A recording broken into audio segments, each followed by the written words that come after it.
Today we're talking about the married single. Before we left on to the break, so Mami and Auntie Rete were talking about the fact that being married and being single at the same time can be a flaw, and at the same time, it can be a sign that the marriage itself isn't meeting personal needs. Now we are moving on to the second question.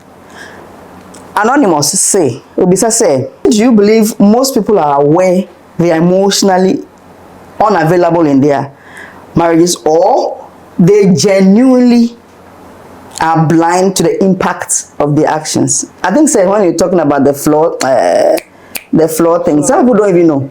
So it is causing that. So what do you have to say to that? So, all right, thank you. So you see, as counseling unit, anytime people are going to, there are sessions that we need to train them on their emotions. Okay. There are some who don't really know. They hardly manage their emotions. They don't know whether this is emotional or not. So they are in between. So I believe that for them to come into the marriage so well, we need to let them or train them on their emotional needs very well. Many people, if you look at the marriage and the things they do, you could see that they have mental health challenges. Hey. Oh, yes. Like mental health issues. Like sometimes the way they will look down on the partner or making your partner feel single. Is it a trauma and response? The kind of they have a certain form of trauma, and then they're projecting it. That they don't even know. It's not madness. Don't even know that you're. Oh, it's true. Mental health is not madness. I know. Sometimes caused by a trauma, by identified trauma. You think so. Those things. So you could see that. Sometimes it all boils down to the fact that many have negative marriage impact in the society. Maybe where the person grew up, the house she was living in. The married couple that are there did not give a very positive example. So they see that, oh, if you are annoyed, you go silent, as we were discussing, or if you are annoyed, you beat the person. I was in a car with some young people. They were married, though. They were conversing. And they were married young people. And I was in front. And they were saying that, we feel so. And why is steady. And now be I don't know, fine. So you see that many carry some of these thoughts into marriage. Who's a driver and besides say, Madam, only a numna walk can win now when I'm some person you can go. So some feel it's love language, but it's not so. Obviously a bona. Trauma response. So you see that some are having emotional issues. So in the marriage setting, we should see that actually we could see that there's no research that has been done to prove whatever we are saying, but you can accept that certain negative marriages are having impact on people's lives. So they don't know, they are in between and they don't know what. So they are genuinely blind. And some are genuinely blind. They don't know, they are immatured. So as we were discussing last week, some of the things overwhelm them. So out of that, they don't know. And then those people, they can be guided. Okay. They can be guided very well. But those who are sedaciously doing it, who are sedaciously doing it, me mama ba so abone ni atufi say me ma basa single and we are there me for shopping me sika pa oba no e bemba no e bent everything goes some are like that. Others too genuinely they don't know and we can help them. Correct. So others are genuinely blind to them, but others too much that they have sedaciousness. What do you say to that? Like we said in the first discussion when we gave the response, remember I mentioned that your husband or the wife, they eat outside before they come, you know. They take decisions by themselves. By the time you realize they've done something, it's like, oh, but why are you bothered. You know, important decisions that have to, you know, the two of you have to sit down and look at the impact. And I feel like, okay, what is it? Oh, okay, I did this for the good for everybody. So why should you be worried?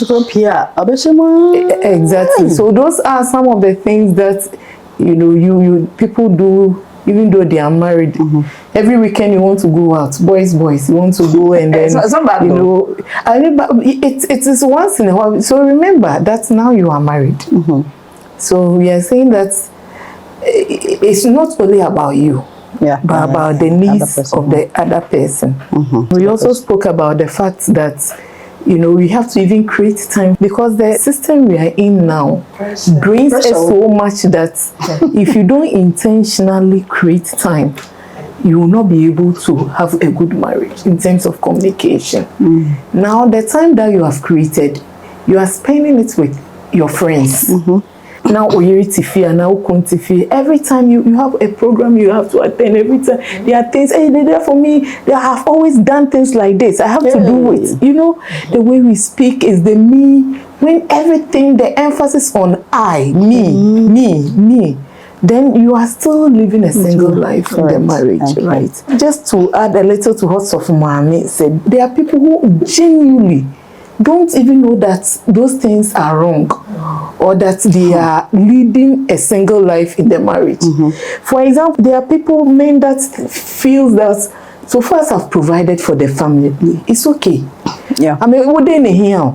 I give chalk money, I make sure that the children's school fees are paid, you have a place to live in. So they equate presence to provision. Gosh. So if I'm not there, what is it? What is the problem? You have everything. There's food. Then what you know. I do for you? So you are both. It's like you are living with your father or your mom, your roommate, or your roommate, who provides and are having children for you. And there are people who also, you know, assume that when there is no conflict, or when it means there is peace. Peace is not the absence of war. Peace is not the absence of war, my sister. Silence. Some silence can be as dangerous as blows. More than blows, because killer silence. It's good evening. No. Because she didn't, or he didn't just come out shouting, it means that there's an absence of war.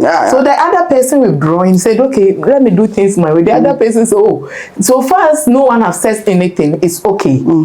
Then they've normalized emotional distance over time. Sometimes everybody, you know, since these things, when it starts and you don't address it, with time it becomes normal, it becomes a way of life.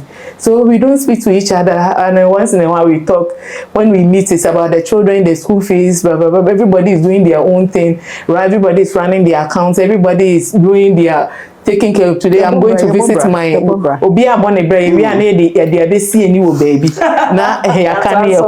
and it has become so normal with time. Living as single people in a marriage become normalized.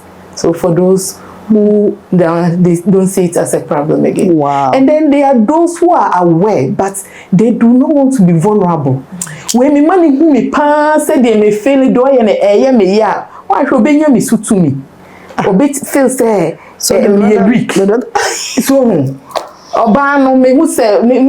you know, things are difficult and you cannot afford it. Let's sit down. This kind of lifestyle, you know, we cannot take it. No. dear, I am a provider. So no matter what, I have to let my wife know that I'm in charge.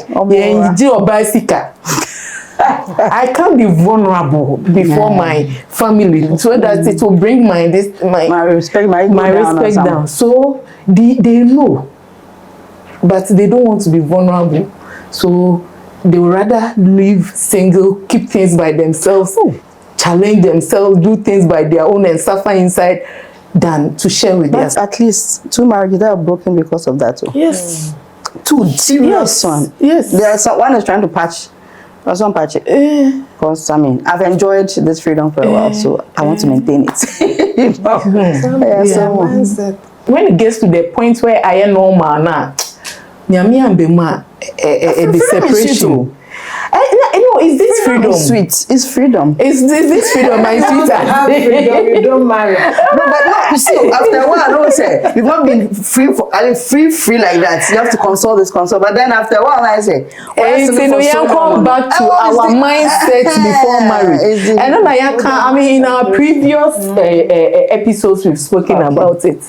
The mindset now what they it has to be grounded on certain things. If you are going to marry, people will say, because I want to have a child. People want to go and marry because they don't want to be single. Like they are at certain age, they don't want to be single. So the mindset will have to be looked at as well. Okay. How do we balance independence? Because you cannot be married and be a slave. You have to be independent at a certain. I mean, you have to be independent. I mean, you're married, but so independence, kaka. Also, how do you balance independence with accountability in marriage? And who gets to decide when that balance has been crossed? You're balancing your independence with accountability in marriage. Independence is when you can take your own decisions. Yes. And then accountability also giving feedback for things that then those things goes hand in hand. Absolutely. We should understand that. At what point does accountability come in? Because I'm being independent. At what point do I have to be accountable? It's where maybe I have decided, I've told my husband I'm going out. So I've left. But when I come back, I account for where I went. And that is where the conversation you do it. You are going, you told him I'm leaving for so and so, I'll do A, I'll do B, I'll do C. So when you come, you are giving the feedback to see whether what you want to do it has, and that is what many people can do. They feel they should have their own freedom. But the day you got married, your independence is because everything you have to share. Because now the attention of individualism shifts to we. Absolutely. So everything you are doing, it is we, and that is why. So some will say, "Me dem impeso be a shemeso, impeso be also there now, baby." But marriage shouldn't be a burden at all. But you should feel like we have mutual respect for each other.